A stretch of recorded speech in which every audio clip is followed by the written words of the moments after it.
Welcome back, guys. Okay, so today we're doing systems of equations, and we're going to go through the steps together. So step one, we are going to line them up. You can line them up in standard form. You can line them up in slope-intercept form. This one's given in slope-intercept form, so we're going to keep it like it is.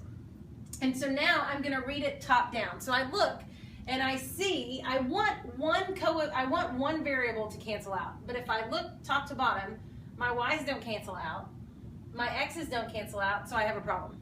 So the easiest thing for me to do is I can do a couple of things. I can multiply everything by negative so I can get my y's to cancel out. And that's what I'm going to do. So I keep my original equation, y equals 3x plus 4. I distribute this negative to get negative y equals negative x plus 2. Now my equations are still lined up, and now my y's are going to cancel out.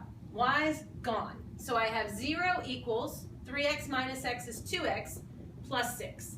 Now I just have to solve for x. Additive inverse, subtract 6 on both sides. Negative 6 equals 2x. Divide both sides by 2. Negative 3 equals x. Utilize the what property? Symmetric. To get x equals negative 3. Now, remember we're doing systems. So again, we're going to have three possible situations. One, intersecting lines. One solution, name it. Parallel lines, no solution. And the same line, infinitely many solutions. So here, I'm going to have intersecting lines, but I only have x equals negative 3.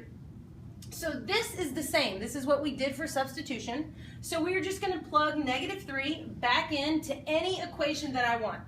And I'm just going to use this one right here. I'm going to use y equals x minus 2. I'm going to plug in negative 3 for x, so I get y equals negative 3 minus 2, and so y equals negative 3 minus 2, which is negative 5.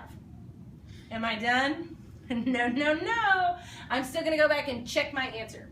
So I take my original equations, and we've done this in substitution, so this is old hat for you. So I'm going to take my first equation, y equals 3x plus 4, and x is negative 3. My y value is negative 5, so I get negative 5 equals negative 9 plus 4. Negative 9 plus 4 is negative 5. Does negative 5 equal negative 5? It does, so this one checks out. But I can't just check one. I gotta go back and check that second one. That's the most important part. Make sure you're checking both of them. So I take this second equation and I plug in negative 5 for y, negative 3 for x, negative 3 minus 2 is negative 5.